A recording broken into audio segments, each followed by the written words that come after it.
Simak berikut ini cara mengakses simkah.kemenak.go.id bagi yang akan daftar nikah online tahun 2021 serta syarat nikah 2021 bagi calon pengantin.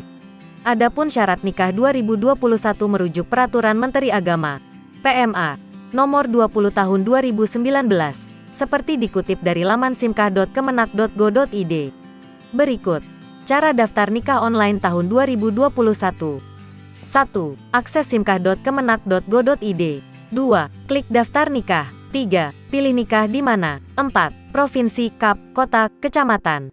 5. Tanggal dan jam. 6. Masukkan data calon suami dan calon istri. 7. Checklist dokumen. Di antaranya, surat keterangan untuk nikah, didapat dari kelurahan.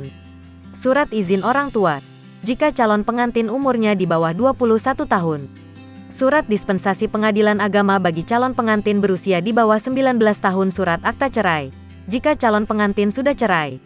Surat izin komandan, jika calon pengantin TNI atau Polri. Surat akta kematian, jika calon pengantin duda, janda ditinggal mati. Surat izin kedutaan bagi WNA 8. Masukkan nomor ponsel atau HP. 9. Unggah foto. 10. Cetak bukti pendaftaran.